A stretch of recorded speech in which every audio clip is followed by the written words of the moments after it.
Professor Clarke, morning to you. So what do you make, first of all, of the fact that President Putin has made this threat of Russia being at war with NATO with the change in permissions is given? Yeah, well, it's in line with the sort of threats he always makes. This is stronger than some. His wording is stronger, saying we will consider that the West is at war with us. It's a more explicit statement of what he normally says, and it was absolutely to be expected. I mean, he knows that some announcement will be made, probably not immediately after this Washington summit, within a few days, and he's trying to actually get his point in first to frighten everybody in the West. It's what he normally does. And what the decision makers in Washington will be thinking about is, what does it really mean? What could he do that he's not already doing? And that's always the bottom line when they're thinking about this. Not really what he says, but what could he do?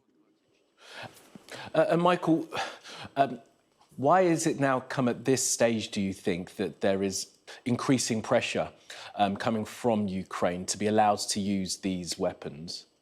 Well, because they are suffering now from Russian air attacks, big Russian air attacks, and these glide bombs and the ballistic missiles that are being lobbed at them. And the Russians, since the Kursk invasion or the Kursk incursion, a little bit before that too, but certainly within the last month or 6 weeks, the Russians have really stepped up their air attacks on Ukraine. They're going for the energy grid and infrastructure and civilian targets, and they're trying to make Ukraine almost ungovernable during the winter. And the Russians will be hoping it's a very harsh winter on the Ukrainian population. So Ukraine has reached a point where it's got to say, we've got to do something about these attacks.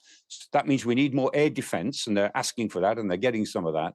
And we need to have a way of striking back, not at cities in Russia, but at air bases in Russia, which are launching the aircraft that are carrying these cruise missiles and glide bombs that are doing so much damage. And if the Ukrainians get these longer range missiles, that won't won't solve the problem, but it will complicate it for the Russians. It will mean that they'll have to take their aircraft further away from the border in order to avoid their airfields being attacked.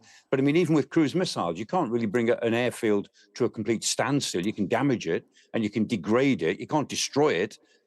So the Ukrainians mustn't overestimate what these long-range missiles will do, but they'll certainly have an effect. And have an effect, but is that effect as well to escalate the war, Professor Clarke? Is that now an inevitability at this stage?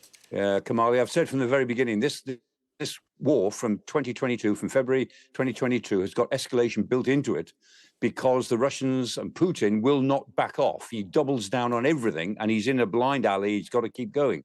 So this war will escalate. That doesn't mean to say that we're going towards necessarily a general European war. But if I had to guess, let's say that before this crisis began, there was, let's call it a 5% chance of a general European war, 5%. Now, I'd say there's probably a 20% chance. So it's significantly greater, but it's still much more likely that we can live with this war and support Ukraine to the point where something more acceptable comes out of it. But we've got to be careful. And Putin is in a situation where he cannot go backwards. He has to keep going forwards until somehow he is stopped or the situation around him completely changes. And that may be another year or 2 years away. All right, Professor Michael Clarke, always good to get your expertise, as always, Professor. Thanks for being with us.